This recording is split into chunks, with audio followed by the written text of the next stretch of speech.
آمینہ تیرا لال جی کب سادیا بارے جاوا۔ الحمد للہ رب العالمین والصلاة والسلام على اشرف الانبیاء والمرسلین، اما بعد فاعوذ باللہ من الشیطان الرجیم، بسم اللہ الرحمن الرحیم، والضحى واللیل اذا سجى، آمنت باللہ صدق اللہ العظیم۔ اللہم نور قلوبنا بالقرآن وزین اخلاقنا بالقرآن وادخلنا الجنة بالقرآن ونجنا من النار بالقرآن۔ قال اللہ تعالی فی عظمت حبیبہ ان اللہ وملائکتہ یصلون علی النبی یا ایہا الذین آمنوا صلوا علیہ وسلموا تسلیما۔ الصلاة والسلام علیک یا سیدی یا رسول اللہ وعلی آلک واصحابک یا سیدی یا حبیب اللہ۔ الصلاة والسلام علیک یا سیدی یا رحمۃ للعالمین وعلی آلک واصحابک یا سیدی یا شفیع المذنبین۔ اللہ تعالیٰ کی حمد و ثنا اور حضور نبی کریم صلی اللہ علیہ وسلم کی ذات اقدس پہ ہدیہ درود و سلام بسد جز و نیاز عرض کرنے کے بعد سامعین ذویل احتشام، قرآن مجید فرقان حمید میں سورہ ضحیٰ کی ابتدائی آیت آپ کے سامنے تلاوت کرنے کا شرف حاصل کیا ہے۔ اسی کے ضمن و ذیل میں شمائل مصطفیٰ صلی اللہ علیہ وسلم کے حوالے سے چند معروضات آپ کے گوش گزار کروں گا۔ اللہ تعالیٰ میری زبان پہ کلمۃ الحق جاری فرمائے۔ نبی کریم صلی اللہ علیہ وسلم کا مجسم، حضور کا حلیہ ایسا تھا کہ کسی کا بھی ایسا حلیہ نہیں تھا جیسا حضور کو اللہ تعالیٰ نے بنایا ہے، کائنات میں کسی کو بھی ایسا نہیں بنایا۔ اس حوالے سے کچھ گزارشات ہیں۔ صحابہ کرام کا مرعوب مشغلہ تھا نبی کریم صلی اللہ علیہ وسلم کا حلیہ سننا۔ گو کہ جن صحابہ کرام نے نبی کریم صلی اللہ علیہ وسلم کا حلیہ بیان کیا ہے ان کی تعداد بڑی کم ہے، جو انگلیوں پہ بھی گنی جا سکتی ہے، لیکن سننا حضور علیہ السلام کے حلیہ مبارک کا تذکرہ سننا یہ تمام صحابہ کرام کا مرعوب مشغلہ تھا۔ حضرت ابن عمر رضی اللہ تعالی عنہ آپ سے کسی نے پوچھا کہ حضور علیہ السلام کے بارے میں بتاؤ کہ آقا کریم علیہ السلام کیسے تھے، تو آپ فرماتے ہیں کہ ما آتک تو مجھ میں اتنی طاقت نہیں کہ میں حضور علیہ السلام کا حلیہ بیان کر سکوں، میری اتنی ہمت اور طاقت نہیں ہے۔ حضرت حسان بن ثابت رضی اللہ تعالی عنہ، ان کا نام حضور علیہ السلام کے حلیہ نگاروں میں آتا ہے، انہوں نے حلیہ بیان کیا ہے۔ یہ کہتے ہیں کہ میرے پاس ایک طریقہ تھا جس کے ذریعے میں حضور علیہ السلام کو دیکھا کرتا تھا۔ ویسے تو یہ شاعر تھے، قادر الکلام شاعر تھے، اور آپ جانتے ہیں کہ شاعر حسن دیکھنے میں بڑا ماہر ہوتا ہے، لیکن یہ بھی کہتے ہیں کہ جس وقت میں حضور علیہ السلام کو دیکھتا تھا تو کس طرح دیکھتا تھا، آپ فرماتے ہیں کہ فلما نظرت الى انوارہ فوضعت کفی علی عینی خوفا من ذہاب بصری۔ کہتے ہیں کہ جس وقت میں حضور علیہ السلام کو دیکھتا تھا تو اپنی انگلیاں یوں اپنے آنکھوں پہ رکھ کے انگلیوں کی اوٹ سے حضور علیہ السلام کو دیکھا کرتا تھا، حضور کے حسن کے جلووں کا نظارہ کرتا تھا۔ ایسا کیوں ہوتا؟ علی عینی خوفا من ذہاب بصری، جس وقت میں اس طرح آنکھوں سے دیکھتا تو مجھے جو ہے یہ خدشہ تھا کہ کہیں میری آنکھوں کی بینائی ہی نہ چلی جائے، اگر میں ڈائریکٹ حضور کے حسن کا نظارہ کروں تو کہیں آنکھوں کی بینائی ہی نہ جاتی رہے، اس لیے انگلیوں کی اوٹ سے میں نبی کریم صلی اللہ علیہ وسلم کا دیدار کیا کرتا تھا۔ تو یہ تو ان کا حال ہے جو شاعر بھی ہیں، حضور کے پاس بھی رہنے والے ہیں، لیکن جس وقت حضور جو ہے نگاہیں جھکاتے تھے، رخ زیبا دوسری جانب پھیرتے تھے، پھر صحابہ کرام حضور کی زیارت کرتے ہیں، ورنہ کسی میں اتنی تاب نہ ہوتی کہ وہ حضور علیہ السلام کے حسن کا نظارہ کر سکیں۔ پورے مجسم کو شمائل ترمذی میں بھی تفصیل کے ساتھ بیان کیا گیا ہے، اور مدارج النبوہ میں شیخ محقق شیخ عبدالحق محدث دہلوی رحمۃ اللہ تعالی علیہ آپ نے بھی بیان فرمایا ہے۔ حضرت عبداللہ بن بریدہ رضی اللہ تعالی عنہ کے حوالے سے ایک حدیث پاک موجود ہے۔ آپ نبی کریم صلی اللہ علیہ وسلم کے مبارک پاؤں کا تذکرہ فرماتے ہیں۔ آپ فرماتے ہیں کہ احسن البشر قدما، کہ جتنے حسین قدم میرے حضور کے تھے ایسے حسین قدم کسی کے نہیں تھے۔ جتنے حسین پاؤں میرے رسول کو اللہ نے عطا فرمائے تھے ایسے پاؤں کسی کو بھی اللہ تعالیٰ نے عطا نہیں فرمائے تھے۔ حضرت انس اور حضرت ابو ہریرہ رضی اللہ تعالی عنہ اور حضرت ہند بن حالہ رضی اللہ تعالی عنہ آپ فرماتے ہیں کہ کان النبی شسل القدمین والکفین، کہ حضور علیہ الصلوۃ والسلام کے ہاتھوں کی ہتھیلیاں اور قدمین کی تلیاں پر بوش تھیں، یعنی بھری ہوئی تھیں۔ ایک صحابیہ حضرت میمونہ بنت کردم رضی اللہ تعالی عنہا آپ فرماتی ہیں کہ میں اپنے والد گرامی کے ساتھ نبی کریم صلی اللہ علیہ وسلم کی زیارت کے لیے حاضر ہوئی۔ چھوٹی عمر تھی اور میرے والد مجھے ساتھ لے گئے۔ جس وقت ہم کاشان اقدس پہ پہنچے تو حضور علیہ الصلوۃ والسلام اپنی ناکہ پہ سوار ہو چکے تھے، اپنی اونٹنی پہ تشریف فرما ہو چکے تھے۔ کہیں سفر کا ارادہ تھا، حضور علیہ الصلوۃ والسلام کہیں جانا چاہتے تھے۔ بس ہماری قسمت اچھی تھی کہ حضور کے تشریف لے جانے سے پہلے ہم پہنچ گئے۔ حضور اپنی اونٹنی پہ سوار تھے تو آپ فرماتی ہیں کہ جس وقت میں نے حضور علیہ الصلوۃ والسلام کو قریب سے دیکھا، میرے والد آگے بڑھے اور انہوں نے آقا کریم علیہ الصلوۃ والسلام کے قدمین کا بوسہ لیا، تو میری نگاہ آقا کریم علیہ الصلوۃ والسلام کی وہ جو انگوٹھے کے ساتھ والی انگلی ہے نا، اس پہ میری نگاہ پڑی۔ ہاتھ کی اور جو پاؤں کی انگلیاں ہوتی ہیں ان میں تھوڑا سا فرق ہوتا ہے۔ پاؤں میں جو انگوٹھے کے ساتھ والی انگلی ہوتی ہے یہ تھوڑی بڑی ہوتی ہے، اور ہاتھ میں انگوٹھے کے ساتھ والی انگلی چھوٹی ہوتی ہے، اور اس کے ساتھ والی آگے والی جو انگلی ہوتی ہے وہ بڑی ہوتی ہے۔ کہتی ہیں کہ انگوٹھے کے ساتھ جو بڑی انگلی ہے نا، یہ میں نے دیکھی حضور علیہ الصلوۃ والسلام کے نالین شریف سے، اس کی مجھے زیارت نصیب ہوئی۔ تو آپ فرماتی ہیں کہ فما نسیت فیما نسیت طول اصبع قدمہ السبابۃ علی سائر اصابعہ، کہ انگوٹھے کے ساتھ والی لمبی انگلی میں نے دیکھی ہے، اس کا میں نے دیدار کیا ہے، 1 سال گزر گیا ہے، اس انگلی کا حسن جو ہے نگاہوں سے اوجھل نہیں ہوتا۔ میرے تصورات میں، میرے خیالوں میں اور میرے مشاہدات میں اس انگلی کا حسن موجود ہوتا ہے۔ تو یہ حضرت ہند بن حالہ رضی اللہ تعالی عنہا نبی کریم صلی اللہ علیہ وسلم کے پاؤں کی ایک انگلی کا حسن بیان کرتی ہیں۔ تو جن کی انگلیاں اتنی خوبصورت ہیں ان کے پاؤں کتنے خوبصورت ہوں گے، اور جن کے پاؤں اتنے خوبصورت تھے ان کا چہرہ کتنا حسین ہوگا۔ وہ کسی نے کہا تھا نا کہ قدموں پہ جبیں کو رہنے دو، چہرے کا تصور مشکل ہے، جب چاند سے بڑھ کر ایڑی ہے رخسار کا عالم کیا ہوگا۔ جب چاند سے بڑھ کر ایڑی ہے رخسار کا عالم کیا ہوگا۔ نبی کریم صلی اللہ علیہ وسلم کے مبارک تلوے، پاؤں کے جو نیچے کا حصہ ہوتا ہے تلوے، ان کے بارے میں مختلف احادیث ہمیں ملتی ہیں۔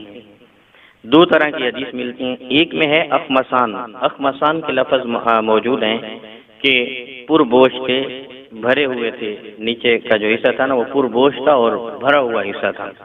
اور دوسری حدیث میں ہمیں لفظ ملتے ہیں لیس لہا اخمس، کہ پربوش نہیں تھے بلکہ بیچ میں سے وہ خالی تھے اور کچھ حصہ جو ہے۔ یہی وجہ ہے کہ آقا کریم علیہ الصلوۃ والسلام جب پاؤں رکھتے تو مبارک قدم کا پورا نشان جو ہے وہ زمین کے اوپر جمع کرتا تھا، اور بعض اوقات ایسا بھی ہوتا کہ پورے قدم کا نشان نہ پڑتا۔ جس وقت آپ جلدی میں چلتے، جلدی میں آپ ہوتے تو اس وقت پورے قدم کا نشان نیچے زمین کے اوپر نہیں پڑتا تھا۔ ایک موقع ایسا آیا، حضرت سعد بن معاذ رضی اللہ تعالی عنہ کے جنازے کا موقع تھا۔ یہ حضور علیہ الصلوۃ والسلام صحابہ کرام کے ساتھ چل رہے ہیں اور پورا قدم حضور زمین پہ نہیں لگا رہے، تو کسی نے عرض کی یا رسول اللہ آپ پورا قدم زمین پہ کیوں نہیں لگا رہے؟ تو آقا کریم علیہ الصلوۃ والسلام نے فرمایا کہ میرے سعد کے جنازے پہ فرشتوں کا نزول ہی اس قدر ہو رہا ہے، فرشتے نازل ہی اس قدر ہو رہے ہیں کہ مجھے نیچے جو ہے پاؤں رکھنے کے لیے جگہ میسر نہیں آ رہی۔ فرشتوں کی تعداد اتنی، اللہ کے فرشتوں کا لاتعداد نزول ہوا حضرت سعد کے جنازے میں، اور یہ ایک جو ہے ایسا منظر تھا، حضور نے فرمایا کہ اللہ کا عرش بھی کانپ اٹھا ہے حضرت سعد کے جنازے پہ۔ تو وہ ایک موقع تھا جس میں پورا پاؤں مبارک حضور کا قدم شریف زمین پہ نہیں لگ رہا تھا۔ تو وہ جو نشان جنہوں نے دیکھا اس موقع پہ، تو انہوں نے کہا کہ آقا کریم علیہ الصلوۃ والسلام کے قدم کی جو تلیاں تھیں وہ پر بوش نہیں تھیں، کیونکہ پورا نشان زمین پہ نہیں جمتا تھا۔ اور جنہوں نے پورا نشان جمتے ہوئے دیکھا ہے انہوں نے کہا کہ آقا کریم علیہ الصلوۃ والسلام کے حوالے سے کہ حضور علیہ الصلوۃ والسلام کی تلیاں مبارک پر بوش تھیں۔ یہی وجہ ہے کہ اخمسان کے لفظ بھی احادیث میں آئے ہیں، اور لیس لہا اخمس یہ لفظ بھی حضور علیہ الصلوۃ والسلام کے مبارک تلووں کے حوالے سے جو ہے احادیث میں ملتے ہیں۔ حضرت ابو ہریرہ رضی اللہ تعالی عنہ آپ فرماتے ہیں انہ کان اذا مشى صخر غاصۃ قدماہ فیہ، کہ حضور علیہ الصلوۃ والسلام جس وقت چلتے تھے تو آپ کے قدمین کے جو نشان ہے وہ زمین کے اوپر ثبت ہو جاتے تھے، یعنی پورا نشان وہ زمین کے اوپر ثبت ہوتا تھا، اور پتھر کے اوپر بالخصوص جس وقت حضور علیہ الصلوۃ والسلام مبارک قدم رکھتے تو پتھر کے اوپر حضور کے قدم شریف کا نشان ثبت ہو جاتا تھا۔ ایسے بہت سارے پتھر ہیں جن پہ حضور علیہ الصلوۃ والسلام کے قدم شریف کا نشان موجود ہے۔ سلطان قاتبائی کے پاس ایک پتھر تھا جس کے اوپر حضور علیہ الصلوۃ والسلام کے قدم شریف کا نشان ثبت تھا۔ اس نے 2000 درہم میں وہ پتھر خریدا تھا، اور یہ وصیت کی تھی کہ جس وقت میرا وصال ہو جائے تو اس پتھر کو میری قبر کے سرانے لگانا ہے۔ ہم کتبہ لگاتے ہیں نا قبر کے اوپر، تو سلطان قاتبائی نے یہ وصیت کی تھی کہ یہ میری قبر کے سرانے اس پتھر کو لگانا ہے جو میرے پاس ہے، جس پہ حضور کے قدم مبارک کا نشان ہے۔ تو پھر ایسا ہی ہوا، جس وقت اس کا وصال ہوا تو وہ پتھر جو ہے وہ ان کی قبر کے سرانے پہ لگا دیا گیا۔ حضرت امام خفاجی رحمۃ اللہ تعالی علیہ فرماتے ہیں کہ وہ موجود الان، وہ آج بھی موجود ہے، ان کی قبر کے سرانے وہ پتھر لگا ہوا ہے۔ ایسے بہت سارے پتھر موجود ہیں جن پہ حضور کے قدم شریف کا نشان موجود ہے۔ یہاں برے صغیر پاک و ہند میں کئی خاندانوں نے حکومت کی ہے۔ خاندان غوری نے حکومت کی ہے، مغلیہ خاندان نے حکومت کی ہے، خاندان تغلق نے حکومت کی ہے، خاندان غلامہ نے حکومت کی ہے۔ مختلف خاندانوں نے بہت عرصہ جو ہے یہاں برے صغیر پاک و ہند پہ حکومت کی ہے۔ تو ان میں جو ہے ایک حکومت گزری ہے، ایک سلطنت گزری ہے خاندان تغلق۔ انہوں نے 94 سال برے صغیر پاک و ہند پہ حکومت کی ہے۔ تو خاندان تغلق کے ایک بادشاہ آئے ہیں فیروز شاہ تغلق جن کا نام تھا۔ ان کے پاس ایک پتھر تھا جس پہ حضور علیہ الصلوۃ والسلام کے قدم مبارک کا نشان ثبت تھا، کیونکہ اللہ تعالیٰ نے یہ پتھروں کو حکم دے رکھا تھا کہ میرے محبوب جب چلیں تو نرم ہو جایا کرو تاکہ میرے محبوب کو تکلیف نہ ہو۔ ویسے تو پتھر کا خاصہ ہے کہ آپ اگر ننگے پاؤں ہوں اور اس پہ قدم رکھیں تو آپ سختی محسوس کریں گے، لیکن اللہ نے پتھروں کو یہ حکم دیا تھا کہ میرے محبوب جب قدم رکھیں تو نرم ہو جایا کرو تاکہ میرے محبوب کو تکلیف نہ ہو۔ اور ریت کو یہ حکم دے رکھا تھا کہ جس وقت میرے محبوب چلیں تو تھوڑی سخت ہو جایا کر تاکہ محبوب تکلیف محسوس نہ کریں، پاؤں مبارک جو ہے دھنس نہ جائیں، تھوڑی سخت ہو جایا کر تاکہ حضور علیہ الصلوۃ والسلام سکون محسوس کریں۔ تو پتھروں کو بھی حکم ہے، ریت کو بھی حکم ہے کہ حضور علیہ الصلوۃ والسلام کے لیے جو ہے متوازن ہو جاتا کہ حضور آسانی کے ساتھ چل سکیں۔ یہی وجہ ہے کہ پتھر کے اوپر جب حضور قدم مبارک رکھتے تھے تو جو ہے قدم جمتا تھا اور اس کا نشان بھی بن جاتا تھا۔ تو یہی وجہ ہے کہ آج دنیا کے کونے کونے میں وہ پتھر موجود ہیں جن پہ حضور کے قدمین کے نشانات موجود ہیں۔ تو فیروز شاہ تغلق یہ خاندان تغلق کے ایک بادشاہ گزرے ہیں، عاشق رسول سے حضور سے عشق و محبت کی داستان انہوں نے رقم کی ہے۔ ان کے پاس ایک پتھر تھا جس پہ حضور علیہ الصلوۃ والسلام کے قدم مبارک کا نشان تھا۔ تو اس کا طریقہ کار یہ تھا کہ روزانہ تہجد کے وقت اٹھتا، تہجد ادا کرتا، حضور علیہ الصلوۃ والسلام کی ذات پہ درود و سلام پڑھتا، اور پھر وہ پتھر منگواتا اور وہ جو گڑھا سا بنا ہوا تھا نشان مبارک والی جگہ تھی، اس کے اندر وہ پانی ڈالتا اور پھر وہ پیتا، اور اس کے بعد جو ہے اپنا تاج اتارتا اور پھر وہ حضور کے قدم مبارک کے نشان پہ رکھتا، پھر اس کو اپنے سر پہ سجاتا اور کہتا کہ اب میں اس قابل ہو گئی ہوں کہ میں جو ہے تخت پہ بیٹھ کے لوگوں کے فیصلے کر سکوں اور عدل اور انصاف قائم کر سکوں۔ یہ محبت تھی، اور اس نے ایک دن دو دن یہ کام نہیں کیا، اس نے سال ہر سال جو ہے یہ کام کیے ہے، اور یہ اپنی محبت اور عقیدت کا اظہار وہ کرتا تھا۔ اس کا ایک دوست تھا اور چچا زاد بھائی بھی تھا، بچپن کا دوست بھی تھا، فتح محمد۔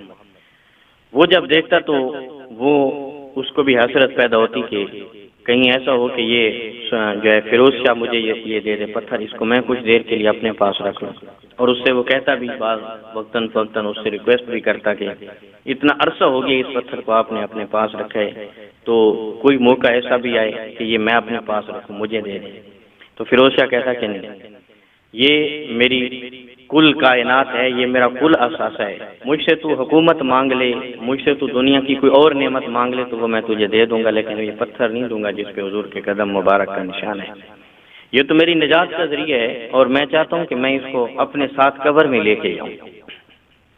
تو ایک دن بیٹھے ہوئے تھے دونوں دوست، اور فیروز شاہ بڑے خوشگوار موڈ میں تھا، تو فتح محمد نے سوچا کہ آج فیروز شاہ بہت خوش ہے، کیوں نہ ہو آج میں اس سے اس پتھر کا سوال کروں تو یہ مجھے محروم نہیں کرے گا، خالی نہیں لوٹائے گا۔ اور ویسے بھی انسان کی فطرت ہے، آپ جب خوش ہوتے ہیں، آپ سے کوئی جب کوئی چیز مانگ لے ایسے موقع پہ تو آپ انکار نہیں کرتے، آپ کہتے ہیں میں خوش ہوں، چلو کوئی بات نہیں، آپ لے جائیں۔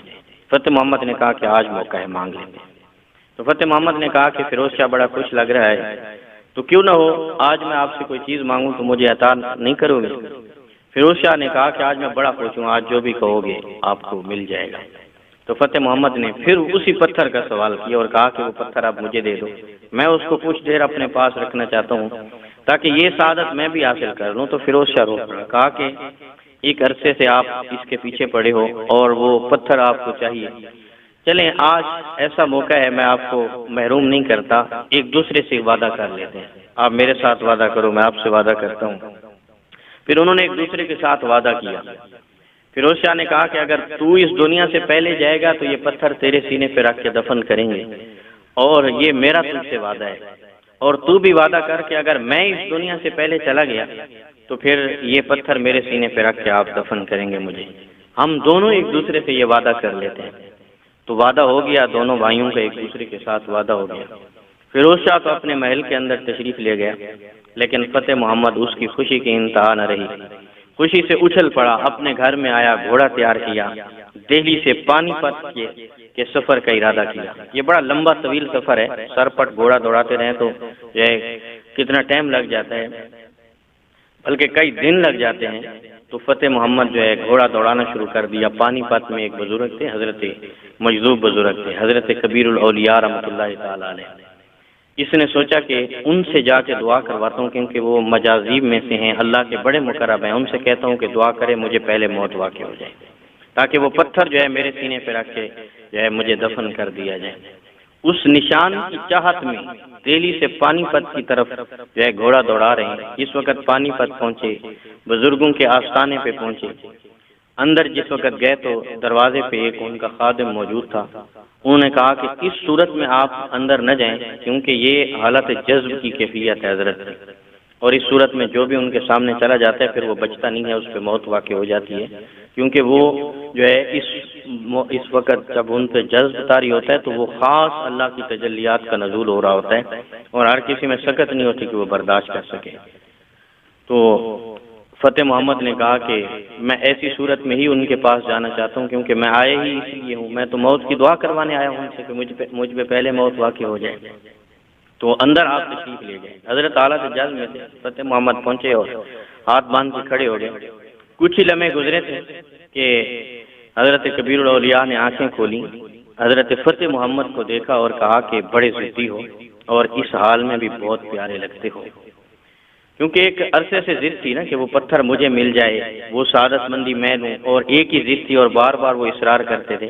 تو انہوں نے، کیونکہ جو اللہ کے ولی ہوتے ہیں نا، یہ حضور نے فرمایا کہ یہ دلوں کے جاسوس ہوتے ہیں، اسی لیے حضرات صوفیاء فرماتے ہیں کہ اگر کسی ولی کے پاس بیٹھو تو اپنے دل کو قابو میں رکھو، اور کسی عالم کی صحبت میں بیٹھو تو پھر اپنی زبان کو قابو میں رکھو۔ اور یہ حضرت کبیر الاولیاء ان لوگوں میں سے تھے جن کے بارے میں میرے حضور نے فرمایا کہ حالت خستہ، لباس پرانا، دیکھنے میں مجنوں اور دیوانے لگتے ہیں، لیکن اللہ کی بارگاہ میں ان کا مقام یہ ہوتا ہے کہ جب بھی کوئی جملہ اپنی زبان سے نکالتے ہیں اللہ تقدیر بدل دیتا ہے، ان کے نکلے ہوئے جملے کو کبھی نہیں ڈالتا۔ یہ ان لوگوں میں سے تھے، اللہ تعالیٰ نے یہ مقام عطا فرمایا تھا۔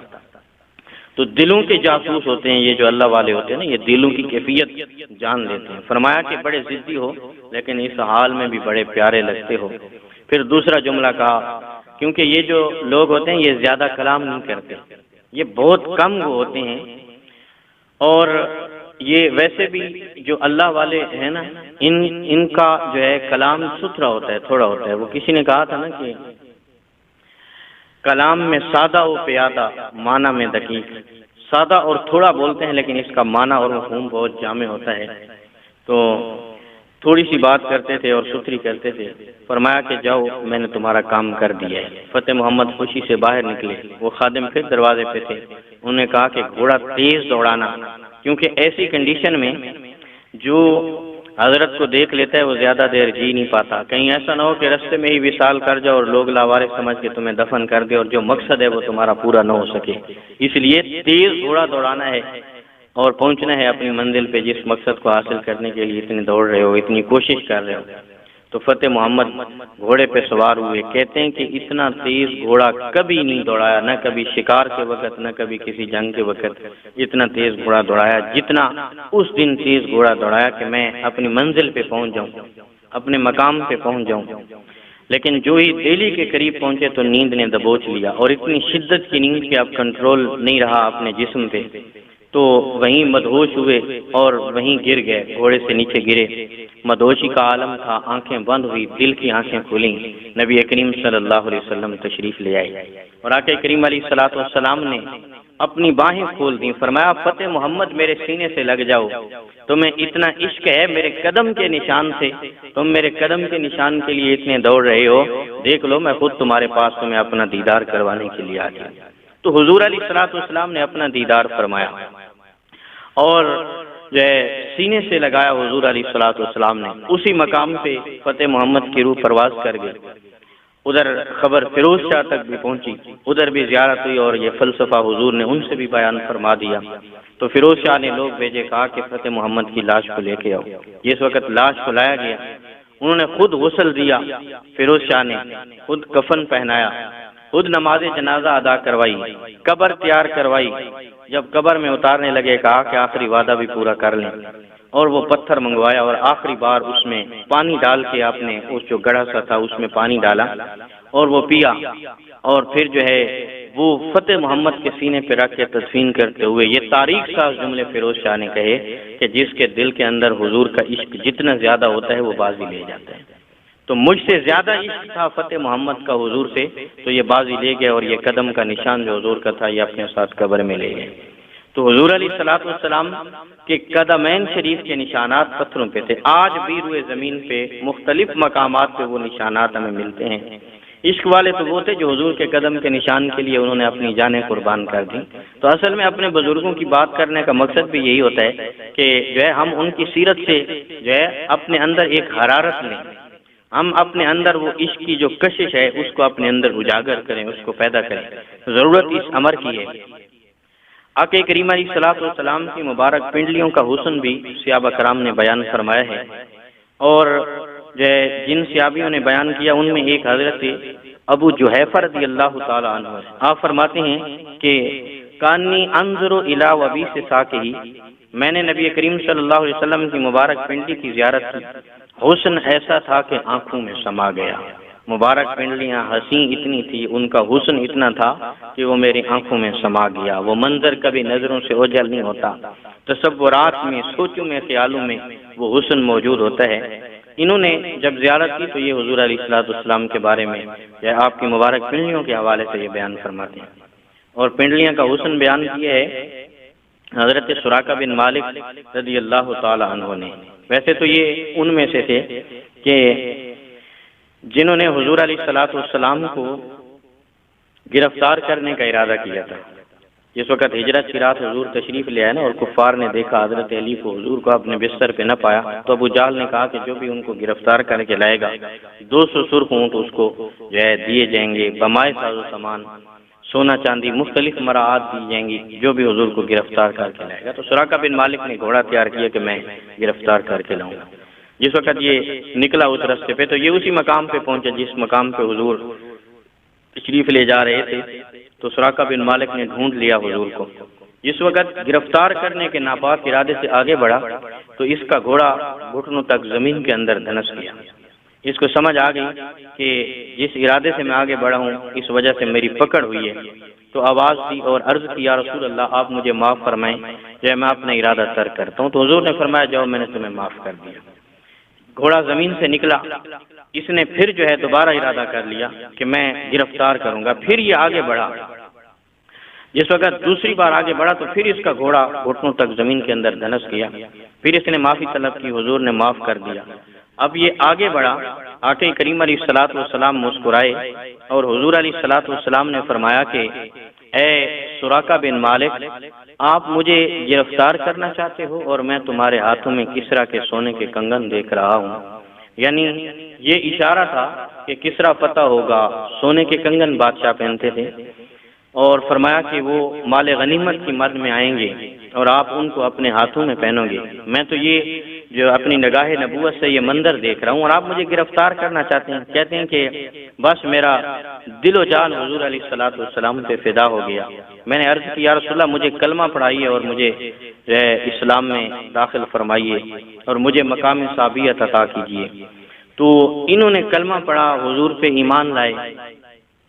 تو جس وقت یہ واپس آ رہے تھے تو کفار اور بھی تھے جو حضور کو تلاش کر رہے تھے۔ تو جس وقت یہ اس رستے کی جانب لوگوں کو جاتا ہوا دیکھتے تو یہ ان کو منع کرتے کہ اس طرف جانے کی ضرورت نہیں، میں دیکھ آیا ہوں، اس طرف جانے کی ضرورت نہیں۔ تو لوگ سمجھتے کہ یہ ہمارا ساتھی ہے، ڈھونڈنے گیا تھا، دیکھ آیا ہے، اس کو ملے نہیں ہوں گے، لیکن وہ کہتا ہے نہ جانا میں دیکھ آیا ہوں، نہ جانا میں دیکھ آیا ہوں۔ اس کا مقصد تھا کہ میں دیکھ آیا ہوں، تو وہ سمجھتے شاید دیکھا ہے تو ملے نہیں، لیکن وہ کہہ رہے ہیں دیکھ آیا ہوں۔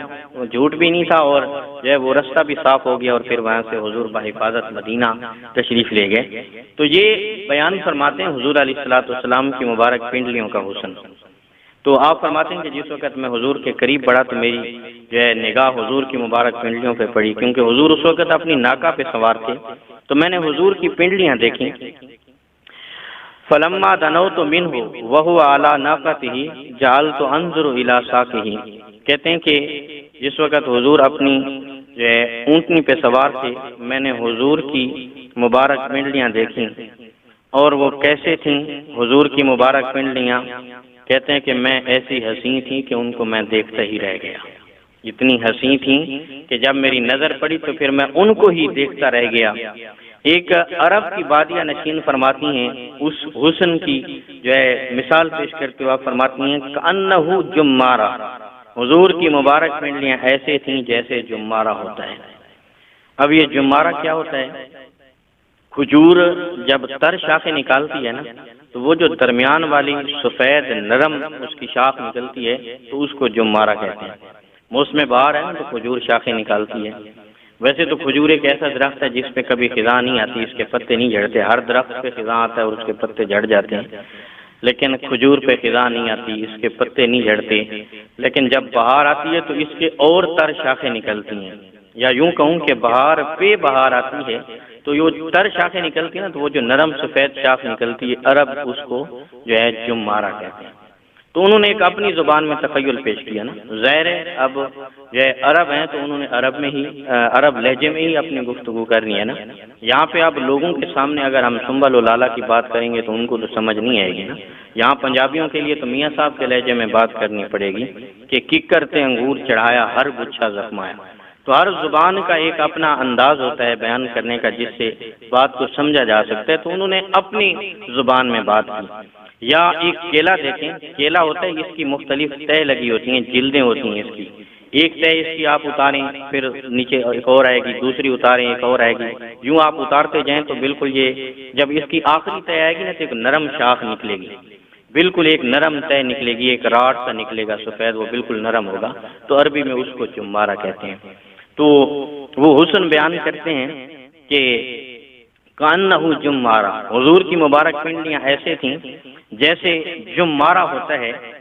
اور اعلیٰ حضرت امام احمد رضا فاضل بریلوی رحمۃ اللہ تعالی علیہ اس کی منظر کشی کرتے ہوئے فرماتے ہیں کہ ساک اصل قدم، شاخ نخل کرم، شمع رائے اصابت پہ لاکھوں سلام، کہ حضور کی مبارک پنڈلیاں کرم کے درخت کی شاخیں ہیں، شمع راہ اصابت پہ لاکھوں سلام، ان مبارک پنڈلیوں پہ ہماری طرف سے لاکھوں سلام ہو۔ اعلیٰ حضرت نے اپنی زبان میں ان کو خراج پیش فرمایا ہے۔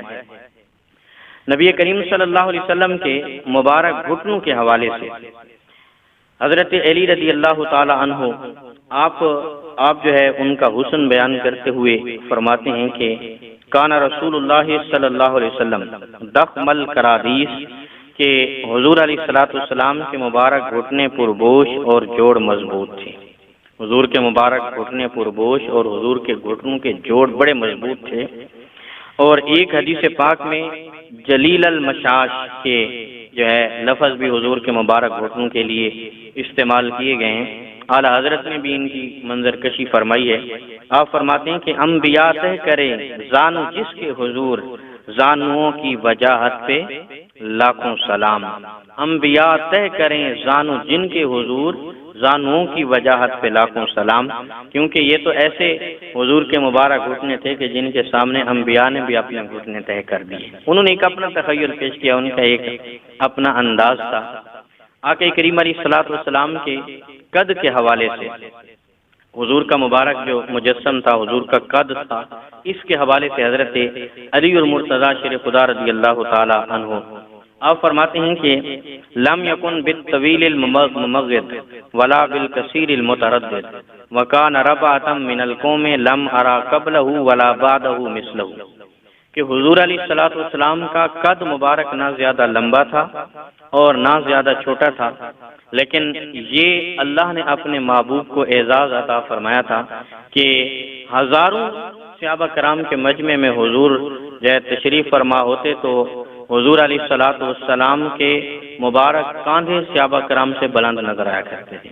یہ ایک اعجاز تھا، حضور علیہ السلام کا معجزہ تھا کہ حضور کے مبارک کاندھے صحابہ کرام سے بلند نظر آیا کرتے تھے، یعنی حضور ہی جو ہے اونچے قد والے دکھائی دیتے، لیکن درمیانہ کا تھا، نہ زیادہ لمبا اور نہ زیادہ چھوٹا تھا۔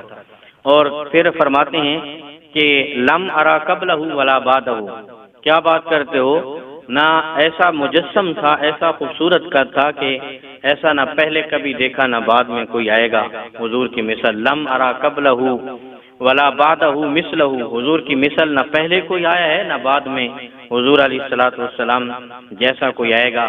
حضرت حسان بن ثابت رضی اللہ تعالی عنہ فرماتے ہیں کہ کوئی کیسے آتا، کسی ماں نے جنم دیا ہوتا تو جو ہے حضور جیسا کوئی حسین و جمیل جو ہے اس دنیا میں آتا، حسینہ جمیلہ دا منہ موڑ دیتا، محمد بنا کے قلم توڑ دیتا۔ اور حضرت انس رضی اللہ تعالی عنہ اس حوالے سے فرماتے ہیں کانا رسول اللہ صلی اللہ علیہ وسلم احسن الناس قواما واحسن الناس وجہا، فرماتے ہیں کہ جیسا قد میرے حضور کا تھا ایسا قد کسی کا نہ تھا، اور جیسا چہرہ میرے حضور کا تھا ایسا کسی کا نہ تھا۔ قد بھی سب سے زیادہ حسین حضور کا تھا، اور چہرہ بھی پوری کائنات میں سب سے زیادہ حسین نبی کریم صلی اللہ علیہ وسلم کا تھا۔ اور اس قد نور کو اللہ تعالیٰ نے بے سایہ بنایا تھا، اس کا سایہ نہیں تھا، حضور کے قد مبارک کا سایہ زمین پہ جو ہے شو نہیں ہوتا تھا، سایہ نہیں لگتا تھا زمین کے اوپر۔ حضرت زکوان رضی اللہ تعالی عنہ فرماتے ہیں کہ ان رسول اللہ صلی اللہ علیہ وسلم لم یہن یرا لہ ظل فی شمس ولا قمر، سورج کی روشنی میں اور چاند کی چاندنی میں حضور علیہ السلام کا سایہ نظر نہ آتا تھا، نہ سورج کی روشنی میں حضور کے قد مبارک کا سایہ بنتا، اور نہ چاند کی روشنی میں، چاند کی چاندنی میں حضور علیہ السلام کا سایہ بنتا تھا، حضور کا سایہ نہیں تھا۔ اور اس کو حضرت عثمان غنی رضی اللہ تعالی عنہ آپ بیان فرماتے ہیں کہ ان اللہ ما اوقع ذلہ کا علی الارض، لِأَلَّا يَدَعَ الْإِنسَانُهُ عَلَى ذَلِكَ الظِّلِّ۔ اے تاجدار کائنات، حضرت عثمان غنی جو ہے حضور علیہ السلام کے مجسم کے حوالے سے بیان فرماتے ہیں کہ اے تاجدار کائنات صلی اللہ علیہ وسلم، اللہ تعالیٰ نے آپ کا سایہ اس لیے نہیں بنایا کہ کہیں ایسا نہ ہو کہ آپ کے سائے پہ کسی کا قدم آ جائے، اس لیے اللہ تعالیٰ نے آپ کا سایہ بنایا ہی نہ تھا تاکہ کسی کا قدم نہ آ جائے آپ کے سائے پہ۔ اور حضرت مجدد الفسانی رحمۃ اللہ تعالی علیہ آپ فرماتے ہیں کہ سایہ، ہر چیز کا سایہ اس مجسم سے لطیف ہوتا ہے، اور نبی کریم صلی اللہ علیہ وسلم کا سایہ اس لیے نہیں تھا کیونکہ حضور سے لطیف تو کائنات میں کوئی چیز ہے نہیں، تو پھر سایہ کیسے ہوتا؟ کیونکہ سایہ لطیف ہوتا ہے، اس کو پکڑا نہیں جا سکتا، اس کو چھوا نہیں جا سکتا، وہ لطیف ہوتا ہے بالکل۔ تو فرمایا کہ حضور سے زیادہ لطیف جب کوئی چیز اللہ نے پیدا کی نہیں تو پھر حضور کا سایہ کیسے بنتا؟ تو کسی نے کیا خوب کہا تھا کہ لوگ کہتے ہیں، یہ ایک مانوی حسن حضور کے سائے کے حوالے سے کسی شاعر نے اپنے تخیل میں پیش کیا ہے، لوگ کہتے ہیں کہ سایہ تیرے پیکر کا نہ تھا، میں تو کہتا ہوں جہاں بھر پہ ہے سایہ تیرا۔ لوگ کہتے ہیں کہ سایہ تیرے پیکر کا نہ تھا، میں تو کہتا ہوں جہاں بھر پہ ہے سایہ تیرا۔ بے سایہ او سایہ بان عالم، یعنی سایہ بھی نہیں ہے اور پوری کائنات کا سایہ بھی میرے حضور ہی ہیں۔ اللہ تعالی ہمیں اپنے حضور سے سچی محبت عطا فرمائے۔ وما علینا الا البلاغ۔